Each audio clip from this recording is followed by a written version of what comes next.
The broadcast is now starting. All attendees are in listen-only mode. Good morning, good afternoon, or good evening to all of you who are joining from different places around the world. Welcome to another webinar by Digitize of Kanban. Today's session is Beyond Copy-Paste Agile, and let's just get started with some of the initial introductions and housekeeping. So today's agenda is fairly standard. We'll start with the introductions. I'll introduce you to you, the main speaker. Before I hand over the session to Cliff, I will give you a quick introduction to Digite and Swift Kanban, and then hand over to Cliff for the main part of the presentation. And then we will do a Q&A session at the end of the webinar. Some housekeeping for you. The webinar is being recorded, and we will make the recording available after the webinar is done in a couple of days. The questions for the webinar can be provided through the Q&A box or the questions box that's on the right side of your screen in the GoToWebinar panel. Make sure to, feel free to enter questions at any time. We'll take as many of them as possible at the end of the webinar. And let's hope for a good Q&A session at the end. So with that, let me introduce Cliff. Cliff Hazell is the co-founder of Flight Levels Academy. My name is Mahesh Singh, and I am co-founder and senior vice president of marketing at Digite. Little bit more about Cliff. Cliff is, has spent his career in breaking down obstacles that stand in the way of great work. I think that's a great line to talk about the kind of work that he's done, challenging the status quo in his quest to develop the right culture and systems for creating great organizations and great products. He spent a fair bit of time in South Africa and moved after that to Sweden, where he's left. He's led a team of coaches at Spotify for 4 years, and now he's working with Klaus Leopold to found the Flight Levels Academy and also the Cognition Group, which is helping companies be effective at scale. Cliff, a very warm welcome. Before I hand over the session to you, just a quick introduction to Digite. So Digite has been a pioneer in web-based collaborative tooling for distributed teams around the world. We are headquartered here in Cupertino, California, which is in the San Francisco Bay Area, which is where I'm based. And we have about 1 million users of our products across the world, predominantly in the Americas, Europe, and in Asia Pacific. And our products cover the lean Kanban, agile application lifecycle management, project portfolio management space, although we have a fair bit of usage outside of just the project management world as well. And of course, Swift Kanban and Swifties are our sort of offerings in the agile, scale agile domain. Today, we'll talk a little bit about Swift Kanban. Swift Kanban has been our products that we launched since 2011 with a lot of involvement from the Lean Kanban community. It is predominantly used by software development, IT, and DevOps teams, and provides a great deal of functionality for them, but also used quite a bit outside of that by organizations or functions that use Kanban in general business agility, whether it is marketing or HR or legal or procurement or variety of other functions. We have a great capability around visual portfolio management, which includes just working with special types of portfolio lane type of structures that help you track work at the top level and then go down to the intermediate planning and then at the lowest level the coordination and the operations work. Allows you to build all kinds of hierarchies that lets you model different types of portfolios and structures. We have some great risk management, risk assessment capability that lets you shape a demand and be able to really make sure that your demand and capacity are well balanced. And in general, provide a lot of analytics and tooling for helping you become more predictable in the work that you do. Again, a lot of analytics for Kanban teams, especially who are focused on continuous improvement and improving your flow. So just a fair bit of sort of enterprise portfolio Kanban capability that you'd like to probably take a look at. We also integrate with over 50 plus tools in the ALM, software engineering, and project management space. So you can probably see some tools that you recognize that you might use. And we have a nice two-way integration to help you really implement Kanban effectively with Swift Kanban and the tools that you currently use. And finally, the last slide here, just a quick look at some of the customers that we have, and probably you recognize a few of these labels here. We have teams that are maybe 20 to 50 people using our products, and companies that are tens of thousands of users using our products. So just a great range of customers that use Digitized products. So with that quick introduction, I'm going to hand over to Cliff. Cliff, once again, a very warm welcome, and I'm looking forward to your session today.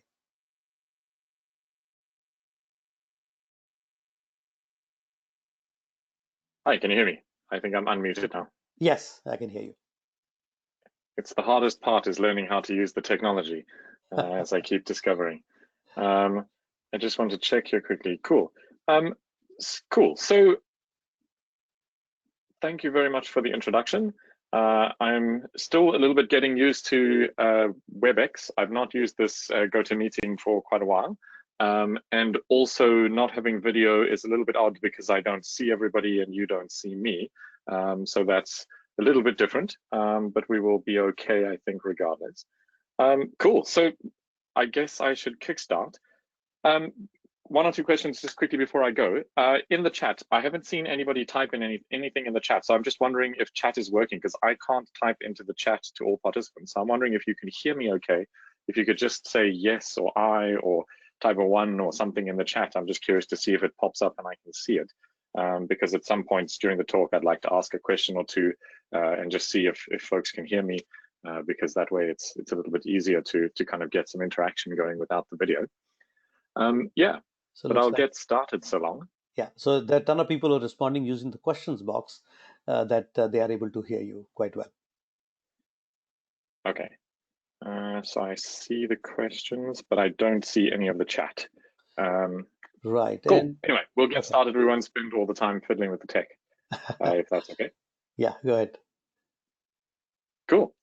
Okay, so the talk is called Beyond Copy Paste Agile, and it's kind of taken a little bit of an evolution over different periods.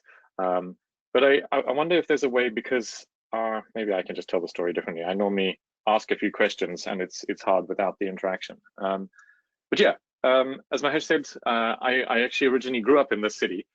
This is Cape Town, South Africa, for those of you who don't know. It's a wonderful, beautiful part of the world. And that big sports stadium looking thing that you see in the sort of front foreground, that is the stadium that was built for the World Cup. It's quite a fantastic stadium. And as you can see from the picture, it's a pretty cool space. Yeah, so I grew up here. I spent some time in product management, worked in telecoms for a long time, and was just hanging out, kind of doing my own thing. And then at some point, I met some folks who decided to suggest to me that maybe I should come hang out in this city. For those of you who don't know, this is Stockholm, Sweden. And yeah, that is where I'm currently living now. Basically, the idea was we have some openings at Spotify. We have a couple of interesting things that we're doing. Would you like to come and hang out and meet the team? And of course, as I think pretty much anybody would have said at the time, I said yes, and I said, let's go and do this, because that sounds like a pretty cool idea. It's an opportunity to see inside one of the fast-moving companies that has a bit of an interesting reputation. And so, yeah, I spent 4.5 years here leading a team of Agile coaches, helping the company as it grew from around about 700 folks up to about 5,000 people when I left, just a little bit sort of the end of the year before last, actually. And since then, been doing a couple of different things, but I want to tell you a little bit about my talk rather than talking too much about me, because hopefully my content is more interesting than the story of my life. Yeah, so I want to tell you a story just to start off. I don't know how many of you eat chicken. Normally I would ask for a show of hands, and usually I get some, and a few people, because more and more these days people are becoming vegetarian and vegan and so on. So, you know, I maybe get less and less hands, but I think the picture, I like it, and the story behind it is really more important than the picture itself. But the story basically goes that a young kid is hanging out watching their parents cooking dinner. And at some point, as you probably, those of you who've had kids, you've experienced, the kid says, you know, why do you do that? You've probably heard this question if you have kids. So what were the parents doing at the time? Well, as they put the chicken into the oven, before they put it into the pan, what they did was they cut a little piece off the top of the chicken and a little piece off the bottom and put the chicken into the pan. And the kid, of course, goes, well, why are you doing that? What's up with this? And the parents sort of look at each other and they say, well, actually, I don't know. I do this because I learned it from my parents. And so a couple of weeks later, they make a little bit of a visit out to the parents, and they go and ask, what's the deal with this chicken? Why do you do this? Says the kid. And the grandmother sort of looks at them and says, well, actually, I have no idea. I learned this from my parents. So for the sake of story and maybe not to make it too long, but luckily the great-grandparents are still alive. And so they go and they visit the great-grandparents and they say to them, well, what's the deal with this chicken? Why do you cut this little bit off the top and the bottom of the chicken? And of course, the great-grandparents start laughing immediately, and they just, oh my dears, when we first got married, we actually didn't have so much money. And one of the things that meant was that we didn't really have a very big oven. And so in order to make the chicken fit into the very small oven, we actually had to cut a small piece off it. Now, what I like about this story is basically it illustrates the point of how things get passed down through generations. In this case, it's from parents and grandparents down to the children, without the questioning or the understanding of why.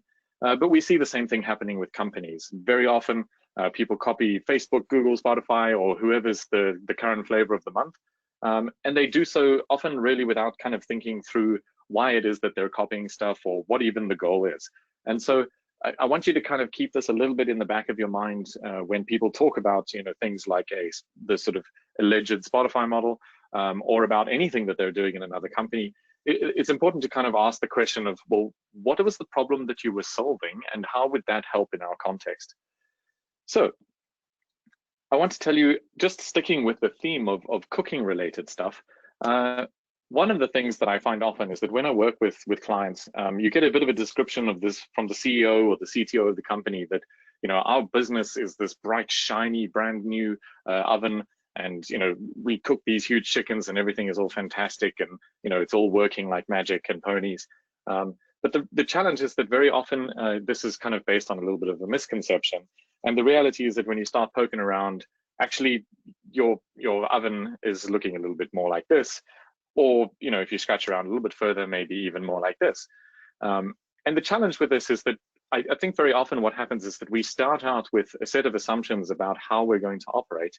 And the challenge is that we're overestimating our capability and underestimating a lot of things about the business. And so that misconception between our reality and our perception is actually a big part of the challenge. And so I want to talk a little bit about this as we go through the talk today.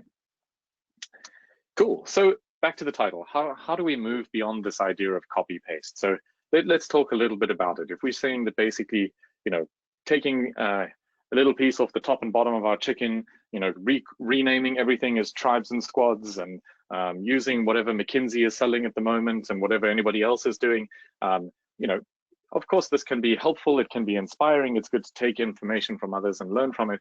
But at the end of the day, if we want to go a little bit further beyond that, how can we do this? How can we really move beyond just copying and pasting, which is something we may do at the start? So I want to talk you through this idea, and I'm going to look at it through 3 different lenses. The idea is that if you look at it from different perspectives, you might see different things. And at some points, these ideas or these views may even at some points contradict each other, because life is wonderful like that. It is paradoxical. And in some cases, something that is true when you stand on the left side of the stage is not true when you stand on the right side of the stage, for example. And suddenly you can start to see a little bit more of the picture and you have to deal with the trade-offs and so on. So Sapiens is where I'm going to start. This is talking about humans and the real people inside your environment and your system. Systems is about the interconnection and interaction between the parts. And science is a little bit of how do we actually go about figuring out what's working and what's not? How do we take that approach? Cool. So I'm still not seeing chat or questions. So I'm wondering if maybe as I go, there's some way that you can change the settings so that panelists can see this as well. Because it's nice for me if I can see as I'm going what questions are popping up, that kind of a thing. It's one of the advantages of being online. But I'll also try to answer questions not only at the end, but maybe even a little bit during the talk as well. Cool. So we'll try and do that, Cliff. Awesome. Cool. I am going to start then. So let's start with Sapiens. So normally I ask, so how many of you have heard this statement that people resist change? And usually most of the hands in the room go up. I think we all kind of have this notion of, people don't like change or people are scared of.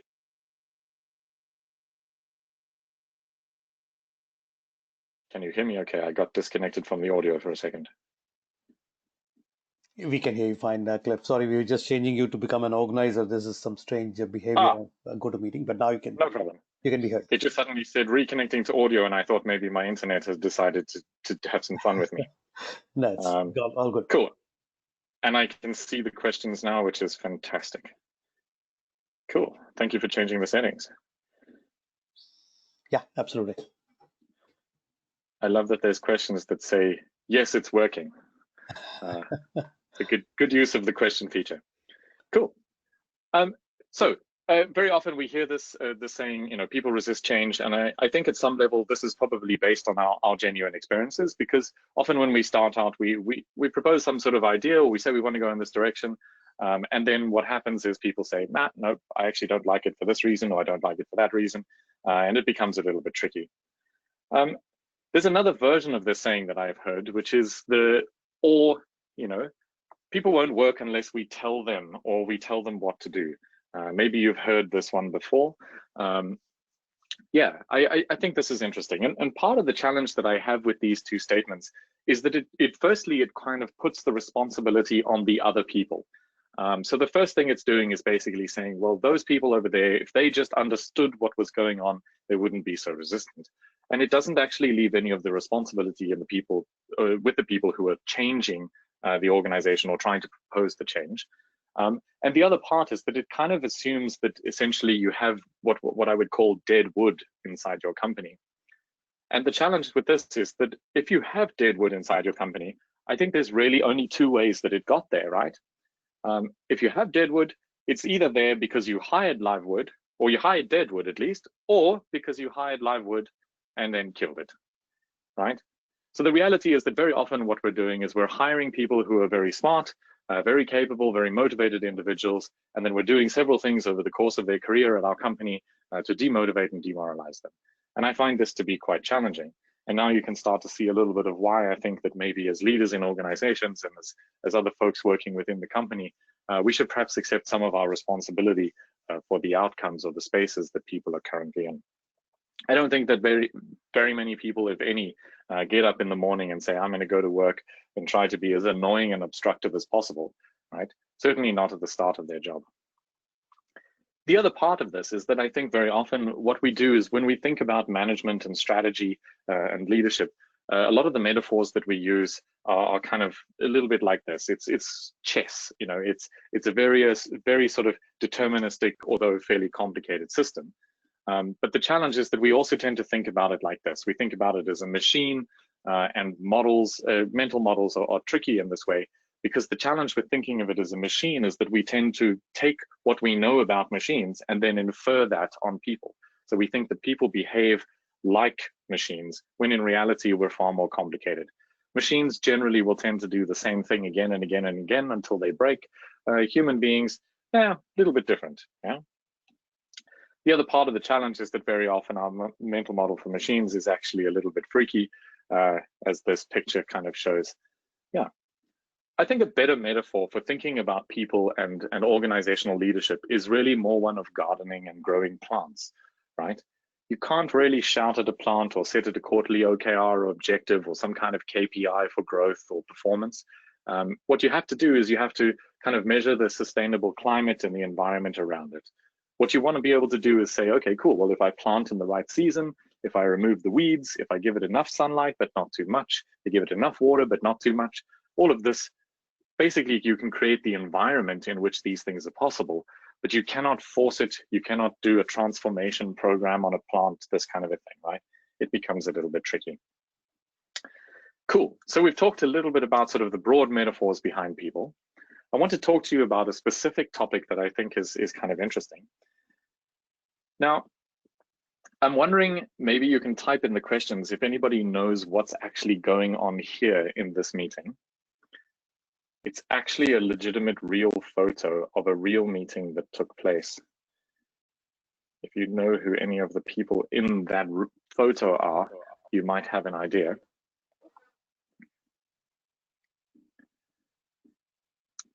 I can recognize at least one person, but not the rest. Who are you recognizing there? Mike Pence, of course. Cool. So there's a couple of answers, people saying no idea. Ah, there we go. Someone has maybe heard this talk before. So this, correctly, is it Hemant? This, right in the center, the person with his hands pointed forward, that is Mike Pence, as you said. And this is actually a group of men who are discussing women's reproductive rights. It's the US Council on Reproductive Rights. Now, I don't know about you, but if I look at the makeup of this room, I am pretty certain that there is basically 100% chance that they will not make a good decision. Put aside your sort of political beliefs and whether or not you think these people are actually, good people, or you support their views and so on. Simply the fact that they are discussing an issue that they are completely unequipped and have no experience of, this to me seems pretty weird, right? Now, this is a common challenge. We have this happening very often in our organizations. Unfortunately, we still have a lot of work to do around all kinds of and forms of equality and fairness in terms of hiring and promotion, diversity and inclusion across different company factors. But this is an example that I use to illustrate the point, right? So if you have a situation like this, your senior leadership, you say, oh, well, we value minorities, we value equal opportunities, we value women, we value all kinds of things. But at the end of the day, your senior leadership looks like this. Yeah, you have some work to do. You have a lot of work to do. The second part, so the point I'm trying to make around this really is around bias, right? We have a bias in certain ways because what happens is that we can only see the world through some experiences that we've had and things that we've been taught and told. And part of the challenge with this is that it leads us to make strange assumptions, right? All of the people in this room probably think, well, I know at least one woman and I've met several women in my life, and therefore, I can basically make some decisions on this. But the reality is, as I said, probably not likely to be such a successful case. So if I show you this picture, can anyone tell me what's going on here? What do you think in this picture? What do you see? I know this one, but I'm going to wait for the audience to respond.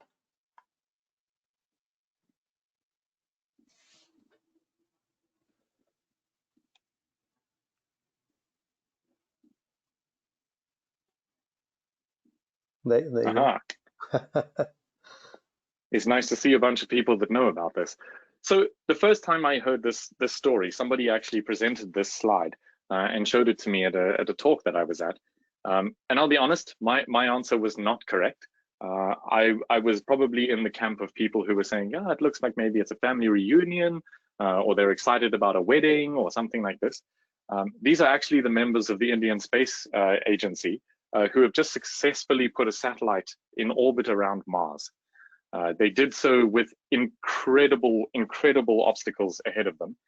And what they did is not only impressive because of the budget under which they did it and the fact that they were the first persons to do it, but as you can see, it's a bunch of women. And this is not a thing that we normally expect as a group. And so we look at this picture and we say, oh, well, women are not so likely to become scientists. They're more likely to be on their way to a wedding or a family reunion, something like this, right? These kind of biases that we have cause us to think in certain ways, a little bit like the men in the previous picture who think they're equipped to talk on women's rights. We make assumptions about people because they're Indian or they're older or they're younger or whatever, right? There are so many different factors behind this. So I want to tell you a little bit of a story about how this came about, right? So if you have a look at this picture, a wonderful picture of a very, well, fairly hungry looking lion. Hundreds of years ago, probably even thousands, if not millions of years ago, we were all living out in wherever we were in our historic ancestors. And if we were sitting out in a field and the next thing one of these things came flying towards us, it didn't make so much sense for us to be, oh, that's interesting. It's yellow, it's moving quite fast, looks slightly hungry, it's coming in my general direction, his mouth is opening wide, those are some pretty sharp teeth, right? By this point, you're already lunch. What we needed to be able to do was make a snap judgment, recognize it as a lion, and just run the hell away, right? Now, this is the positive side of this. The challenge is that we are programmed as humans to react into two different ways. We do deep thinking and we do this snap thinking. You see something big, you hear a loud noise, you see something moving, something happens, you get a fright and you just react, right? And this happens from extreme senses like running away from a lion, just to a mild sense like seeing any of the photos that I just showed you before. So what we can do is basically we need to understand that we are all somehow biased, and that's not necessarily an inherently bad thing. It has positive and negative characteristics. And what we can try to do is try to find some ways that maybe we can design a little bit around some of these biases. If we acknowledge that there are some flaws, we can figure out how to do it. The challenge is very often when we embrace sort of a change type process, we tend to start out a little bit like this. We come after the fact and we say something like, hey, you weren't listening, I told you not to fall. Which of course is not creating a very safe environment for us to be able to do things in a sensible way and not likely to yield much learning. The reality is that if you feel like the kid on the right side when you're meeting a leader, this is going to be problematic. Your environment is not going to be conducive to you being able to have a fun and healthy conversation. Similarly, if making a suggestion or speaking up in some kind of a meeting, participating in a retrospective, if the power dynamic or the circumstance feels like you're that little kid on the right side, probably not going to work so well. Maybe you've been through a restructure at some point, or even your performance appraisal, right?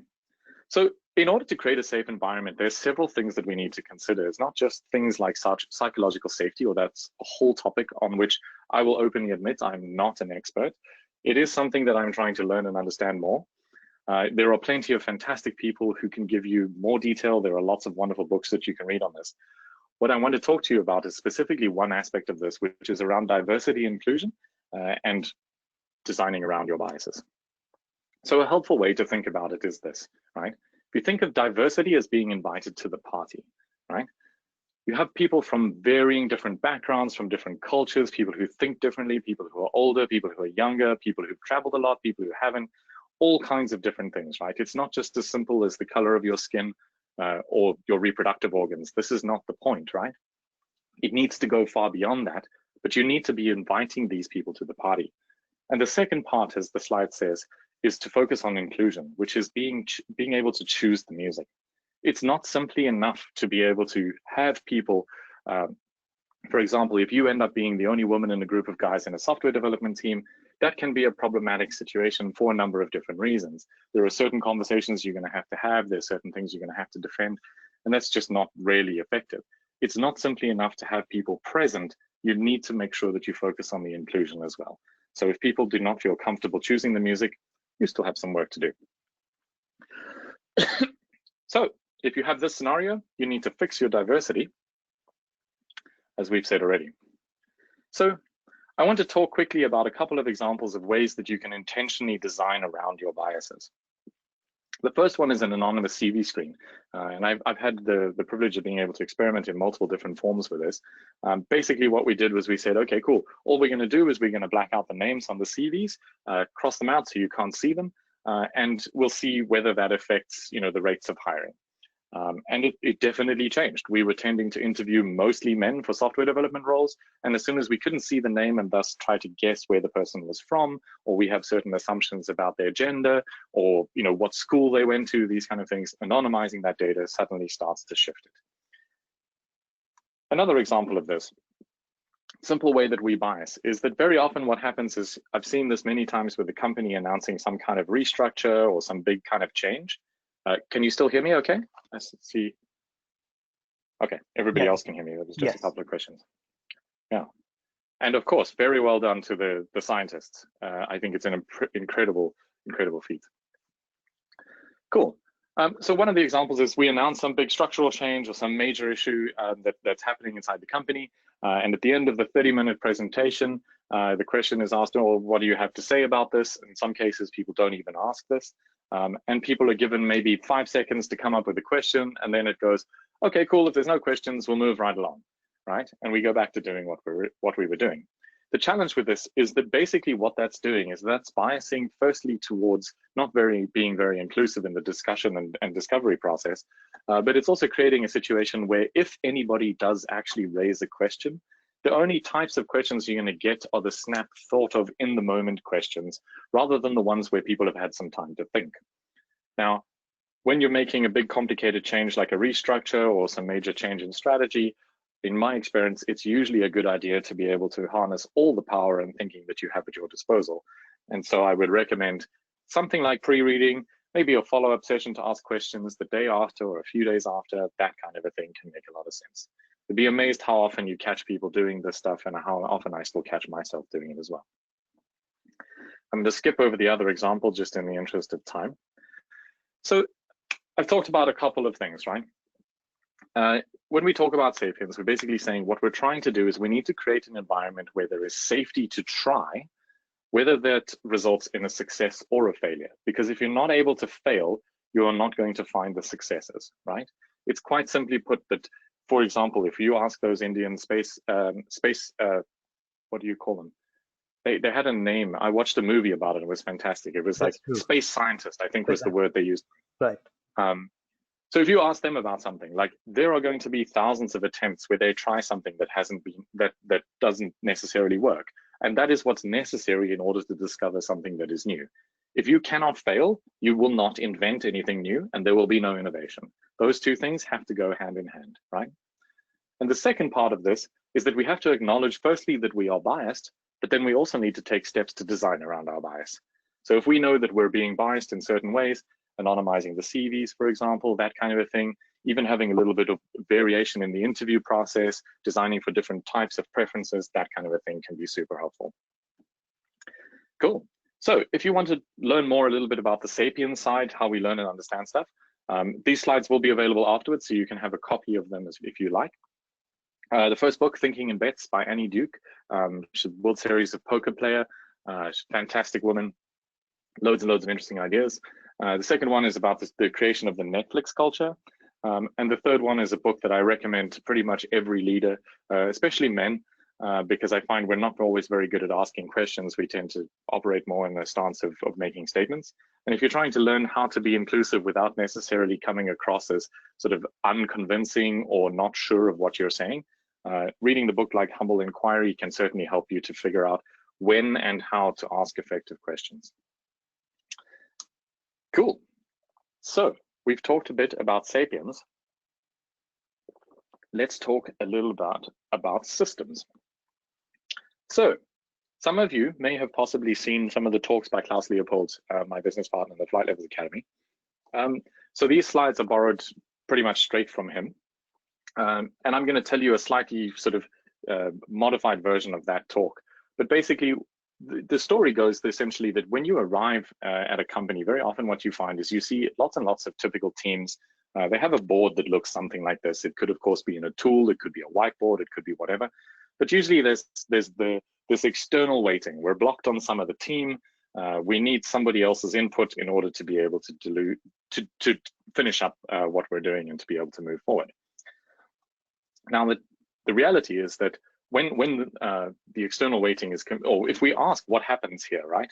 The reality is that when we say, are we done after the development? The reality is that usually we're waiting for something. And very often that's something like a waiting for integration. And if you ask a little bit more, you usually find something like a waiting for acceptance. And maybe even further down the line, a bit of waiting for release. Now, the challenge with this is that, as you can see, we're not necessarily making clear what the entire process looks like. And of course, we could say, okay, well, if this is what done looks like, what actually happens after this? And well, the reality is that usually we're waiting some weeks or months, maybe even quarters for this deployment process. So I find it fascinating. We spend a lot of time rushing to get the development done as quickly as possible, harassing people to start stuff, and then we sit with these delays. Of course, you can also go the other way on this board and ask the question, well, this backlog, is this the backlog for the whole company? And well, if we look around a little bit, what we find usually is that actually it's only the development backlog. It's just the backlog for that team. It's not necessarily everything inside the entire organization. And usually before that, we find we have something a little bit like this. some sort of product backlog, maybe an analysis, and of course, some more waiting. And if we say, okay, well, what happens before the product backlog? Is this where all of the CEO's ideas and everybody's ideas come into? No, well, of course not. If we go all the way back to the beginning, we have several steps that are involved: a pool of ideas, some sort of idea triage, maybe a steering committee, several approval steps, so on. And this, to me, this is quite interesting, because when we zoom out and we have a look at this, what we find often is that there's a lot of steps, a lot more than we tend to visualize on a single Teams board. And so we're not actually seeing the source of all of our waiting. And the reality is that very often what's happening is you're doing this monthly, quarterly, and yearly cycle up at the front, and then again monthly and quarterly at the end of the cycle. And whenever we're talking about doing Agile software development, we're really talking about Agile over there in the development step, right? And the challenge I find with this is that we can go and be super Agile as we want, and we can say, you know, we're so fucking Agile. But the reality is that at the end of the day, we are still spending an absolutely enormous amount of time waiting and not so much of it working.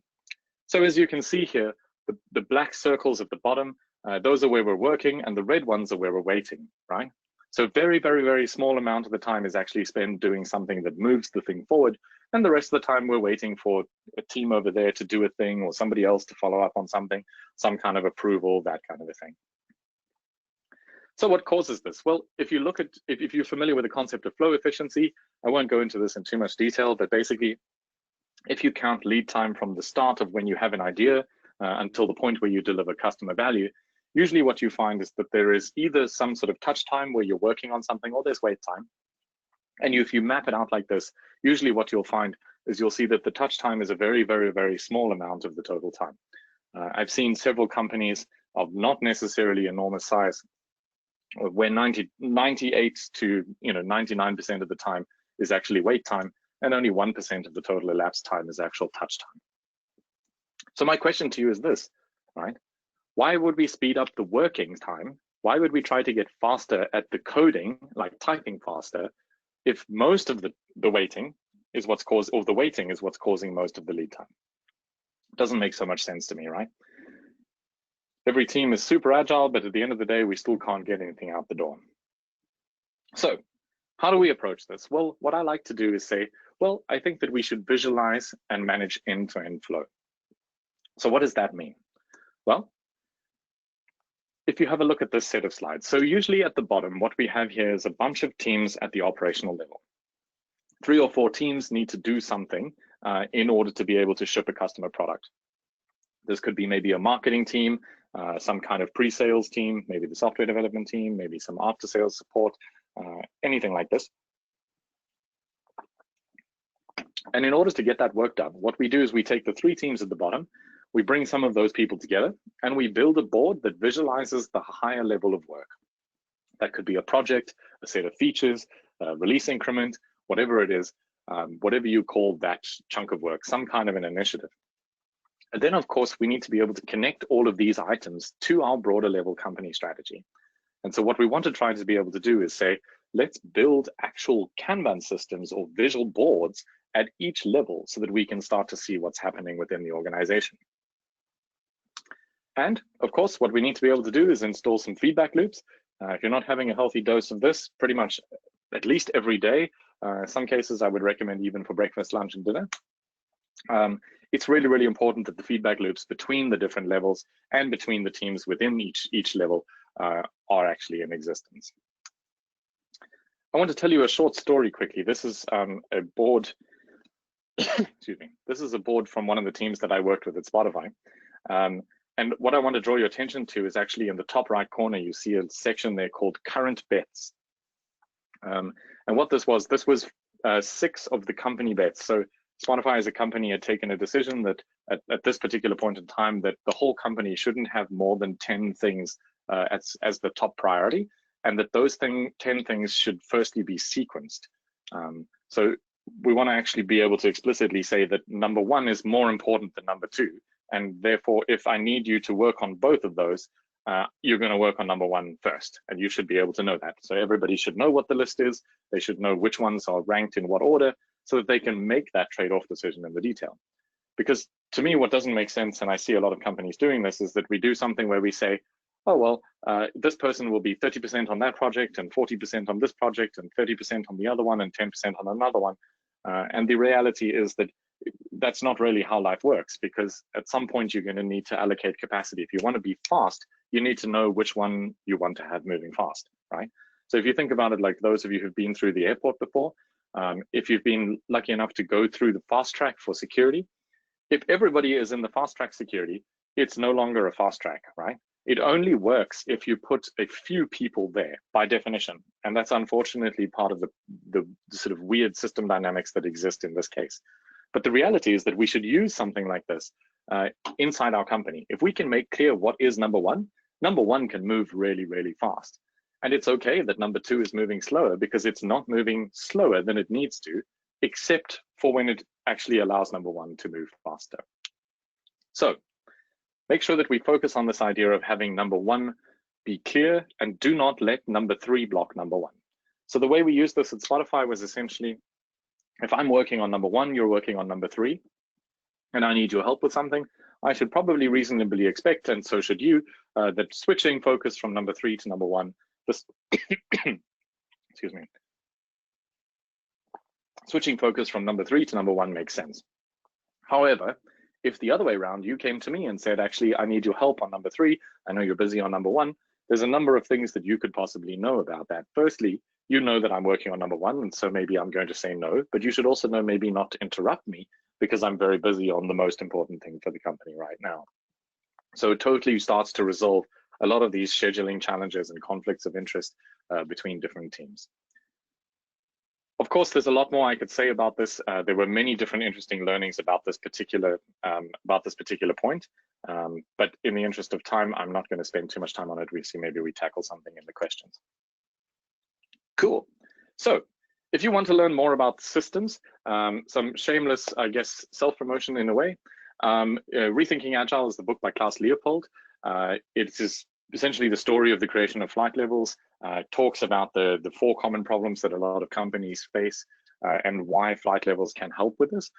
It's a really simple book. It's mostly illustrated with some text, and so you can read through it quite quickly. If that sounds interesting to you, I recommend grabbing a copy.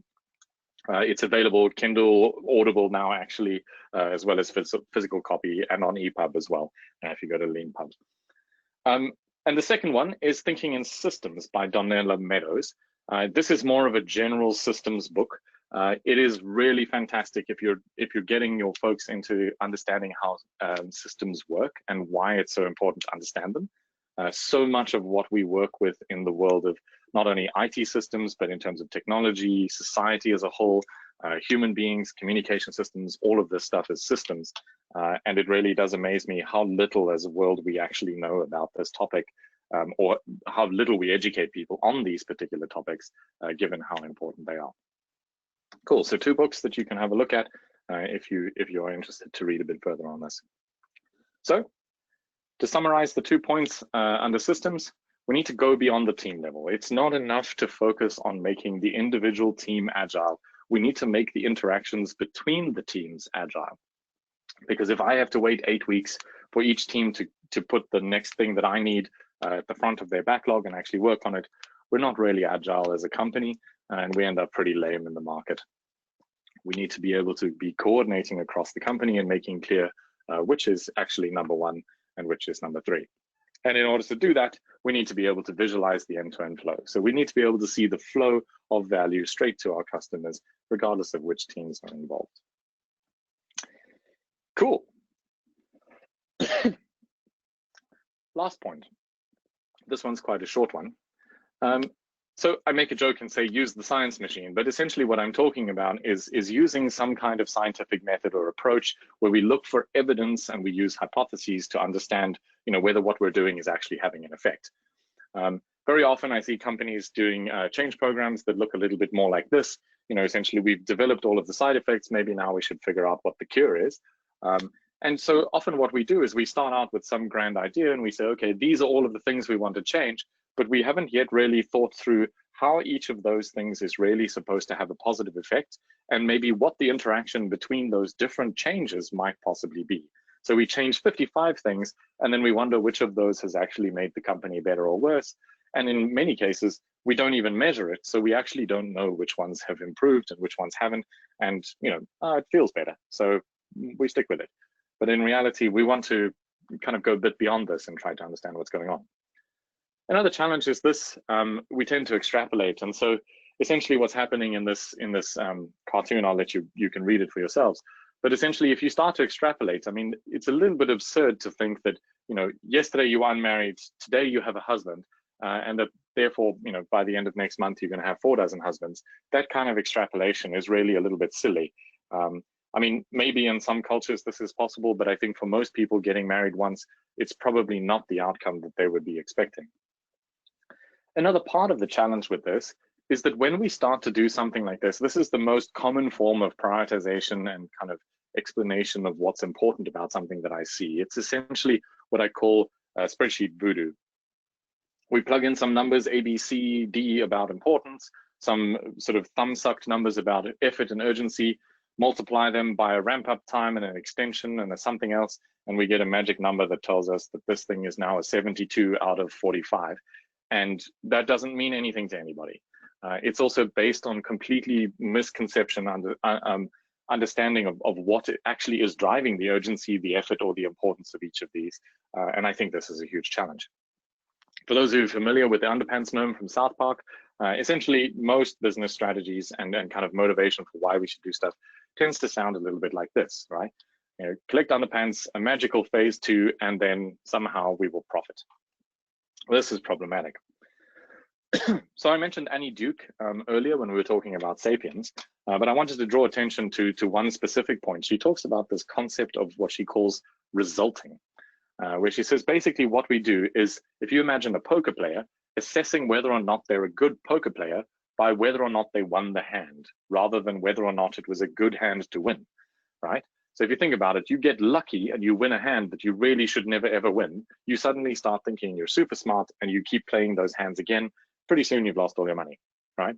And this is the risk that we face if we don't find a better way of being able to do this. The second part of this, and I'm going to come to my solutions in a second, is that the human mind is basically, as Jonathan Haidt talks in this wonderful book, it's a story processor, not a logic processor. And what that means is that we essentially come up with a rationale after we've already made the decision. So we say, I think we should do this grand, shiny new project, and then we use our rational ability and reasoning to come up with a justification after the fact. And this is problematic, right? I can talk about this quite quickly. So Don Reinertsen talks about this idea. He says, if you want to decentralize control and decision-making, you also need to decentralize not just the authority, but also the information that's necessary to make good decisions. And very often what we do is we say, do this project, but we haven't told people why that's important or what's behind it. We don't give them the ability to understand what's driving the urgency. Is it 10 users affected? Is it 1 million? Is it $100 per person, or is it $1 million per person? These kind of things are quite important. So what can we do to try to avoid some of the challenges in this space? The first thing that I recommend to people is to write down and quantify your hypothesis before you start working. So I think that if we move from A to B, or we introduce sprint planning on a Tuesday afternoon, that sprint planning will go better in the following ways, right? Then you run the experiment and you find out if that was true. Now, quite often it's not going to be true, but the delta between, or the difference between what you thought would happen and what actually happens creates an opportunity for learning, and you can start to reflect.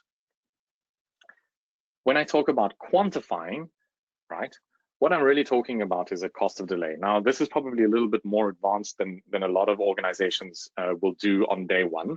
But essentially, if you think about it as this, if we had this feature, functionality, capability, something like this today, what would the monthly benefit be, right? And another way to think of this is, how many customers would it bring in?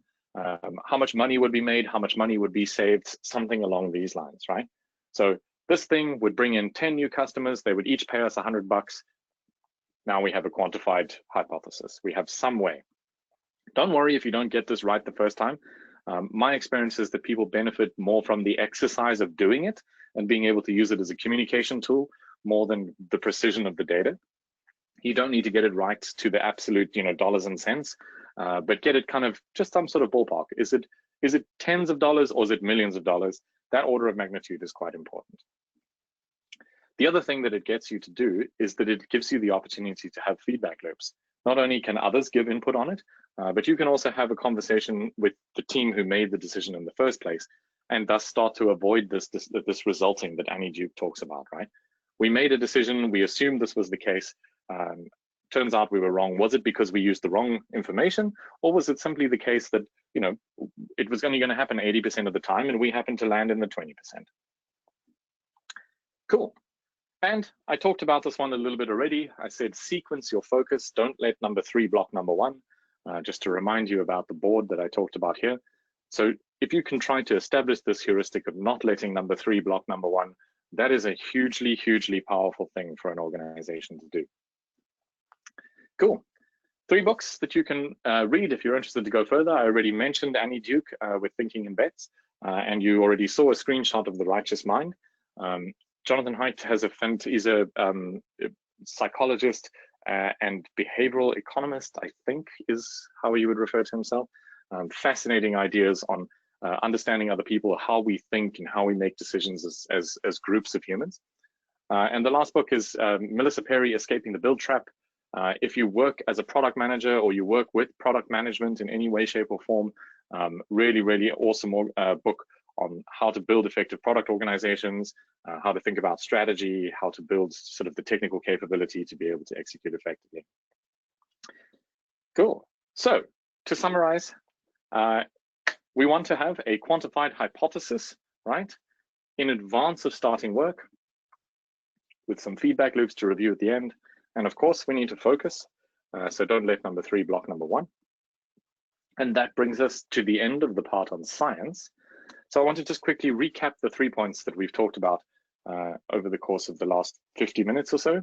On the Sapiens side, we said we want to increase our situational awareness with improved diversity and inclusion. So we're creating the ability for us to see and understand more of the world by involving more of the people in it. Systems, find where to improve through visualizing the end-to-end flow and understanding the interactions between the parts of the whole system.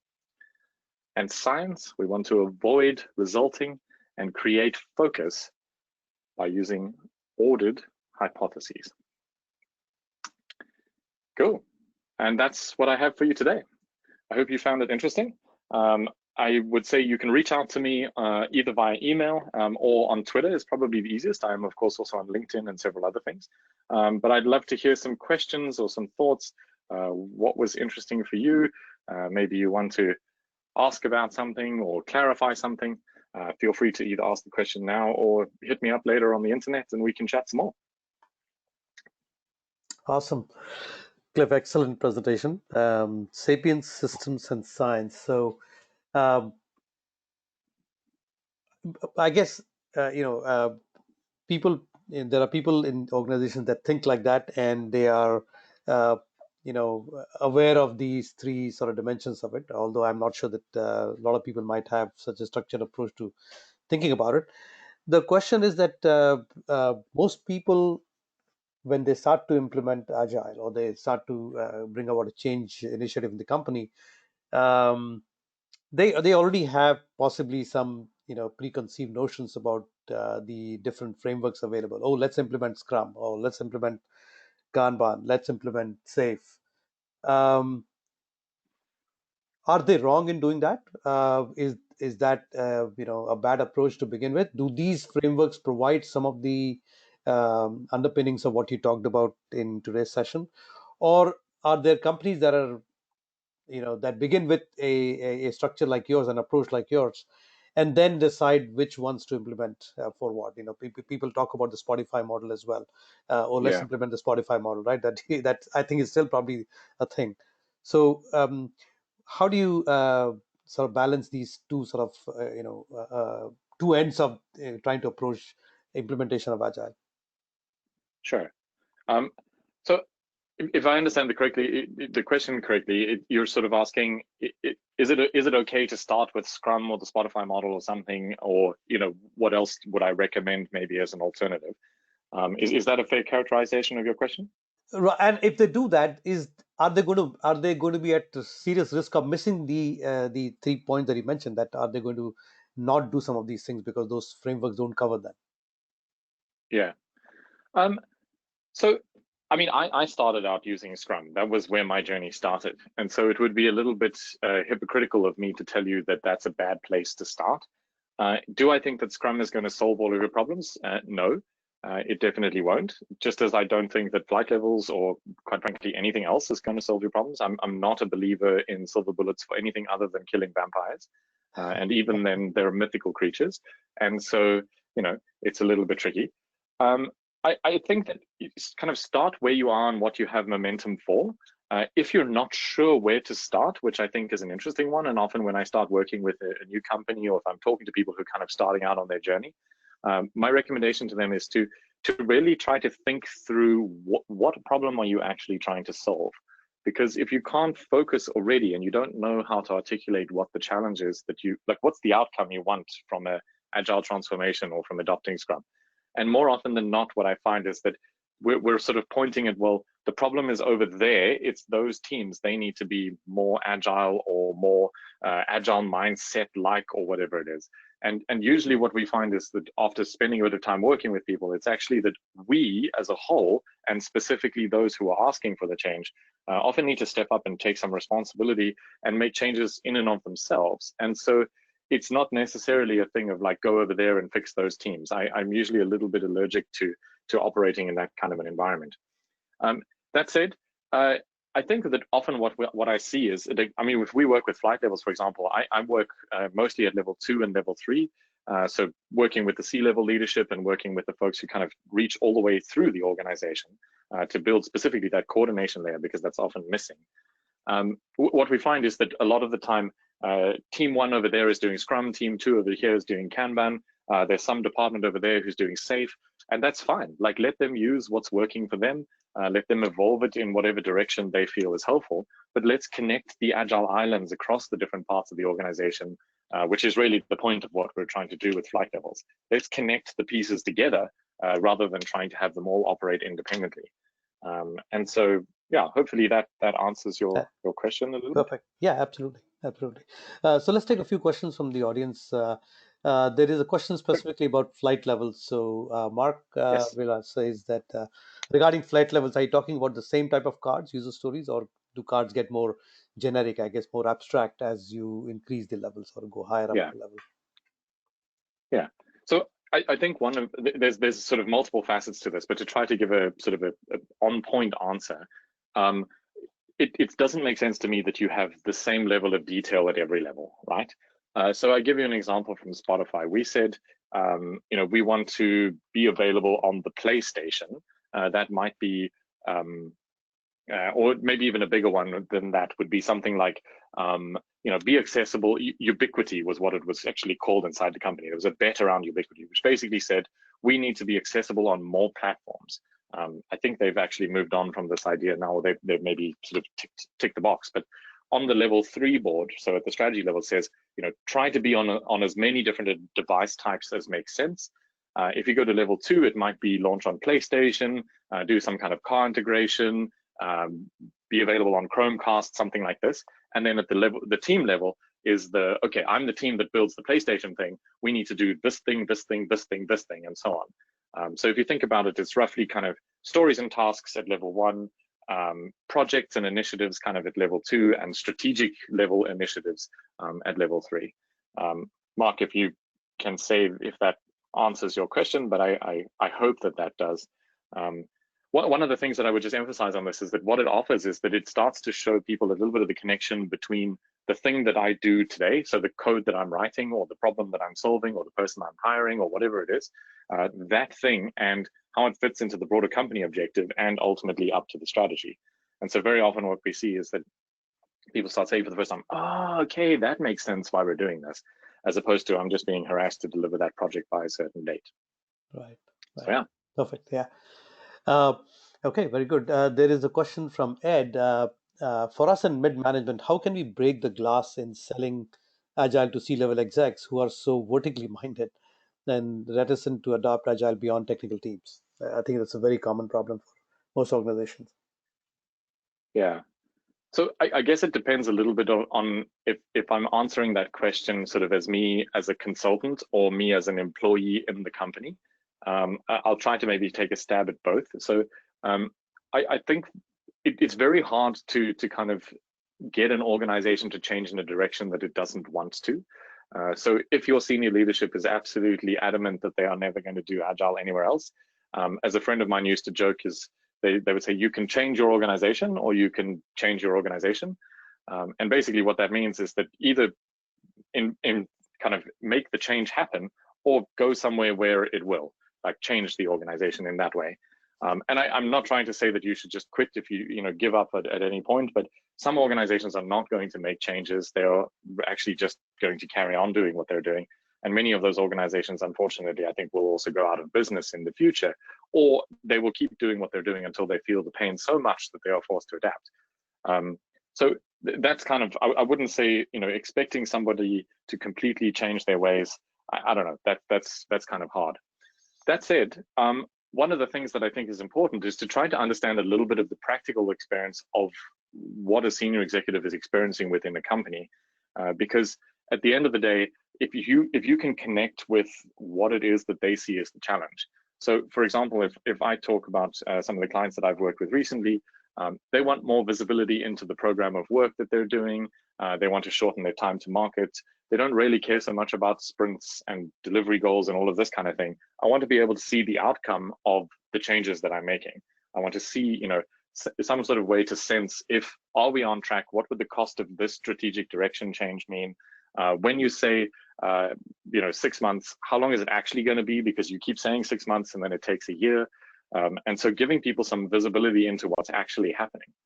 And I think part of the challenge with this is that very often what happens in an organization is we have, and to be very clear, I'm not bashing on project managers.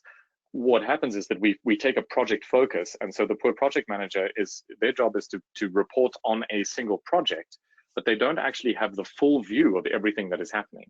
And even if you have a program office, what tends to happen is that it's really only the initiatives of a big size. And my experience is that the correlation between the value of something and the size or amount of effort that's involved, those two things don't usually connect ultimately to the impact that thing creates. The smallest things that you ship are often the highest impactful. And so what we end up is a program view that's got all the really, really large, expensive, slow moving things we're doing, but it doesn't factor into account the fact that we hired 25% new employees last year. And so we're onboarding all of them, or the tech stack is super clunky and takes really long time to change, or actually that the marketing department is massively overloaded with some rebranding thing, and so they don't have any capacity to give us copy for the website changes that we're doing. And so you have these kind of challenges. And so what I like is being able to show the organization, say, imagine if you could actually see at an appropriate level of granularity. So depending on if you need level 1, 2, or 3 details, you can go and look in the right place to see a full picture of what's actually happening in the organization. And I think that makes a lot more sense.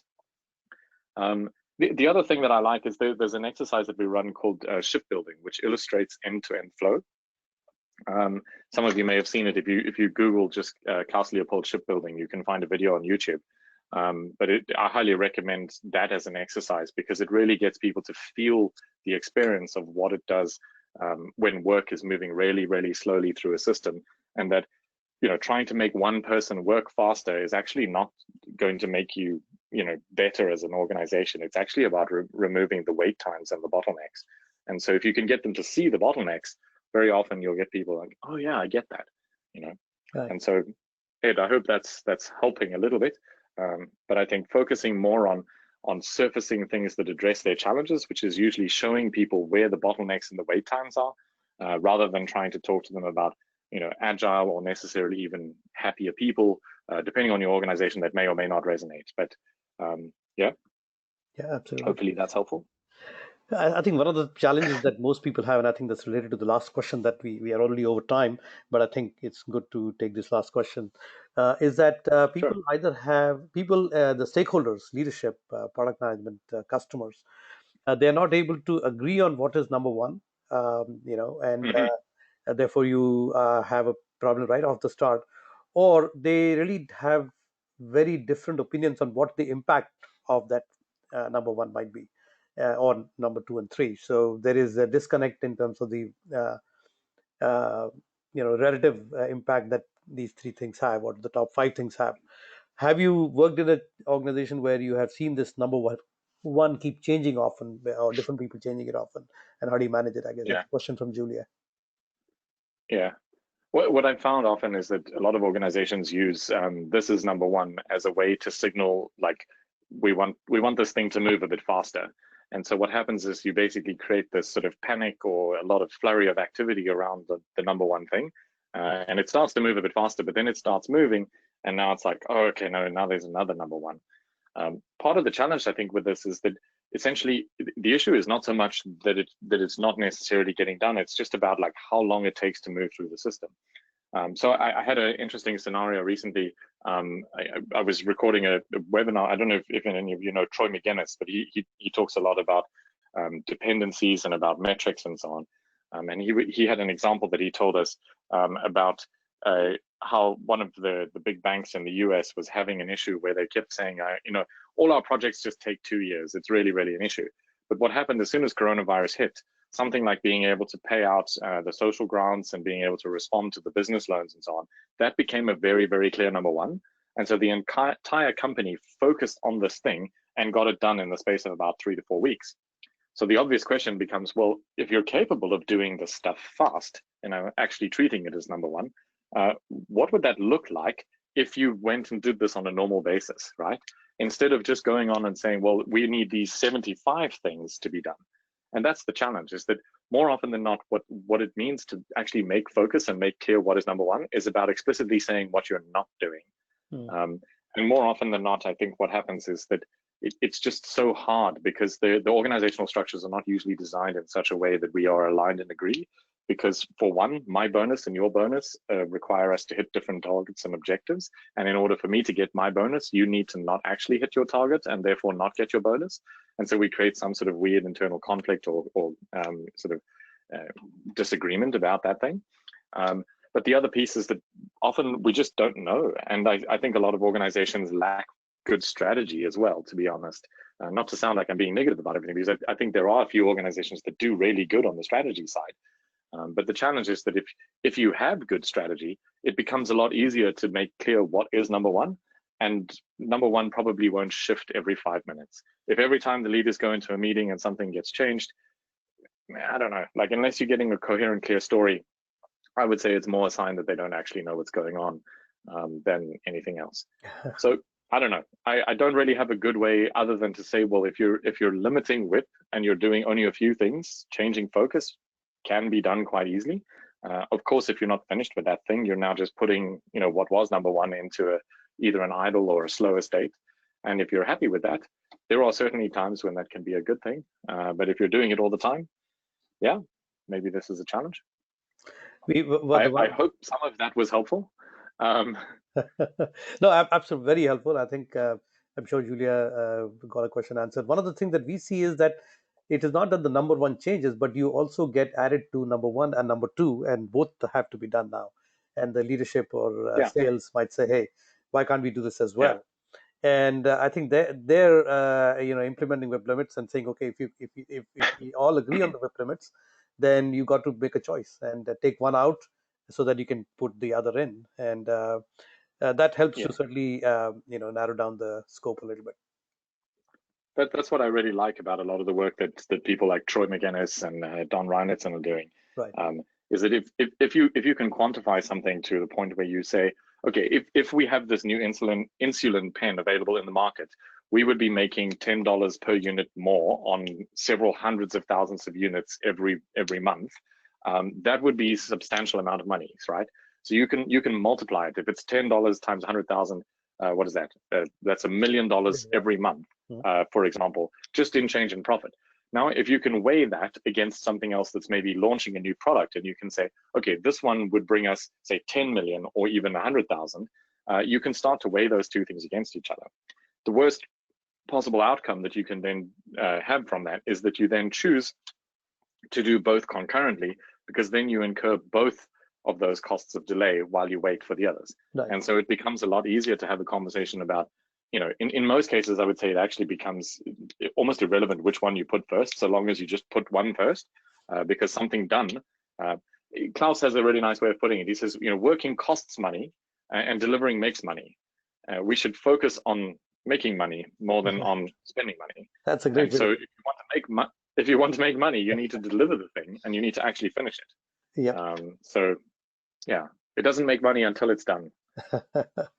Awesome. All right. So, Cliff, Yeah. I think we're going to have to Cool. wind up here. I can see now people kind of leaving. So, great, wonderful session, and I think a great framework to think about. How do you start going about implementing Agile? And I think while perhaps many people know this stuff, but I think the way you have put it in a nice framework, it really helps everybody to get organized around it. So, wonderful session. Thank you so much for doing this. Awesome. I'm glad. Wonderful. Cool. Thanks for having me. Absolutely. To all the folks in the audience today, thank you so much. Thanks for all the comments from some known people, some known friends of Digite, and Cliff, I suppose you know some of them. Thank you for keeping up the conversation, and we hope to see you again in another webinar soon. Awesome. Thank you so much. Thanks. Take care, everybody. Bye-bye.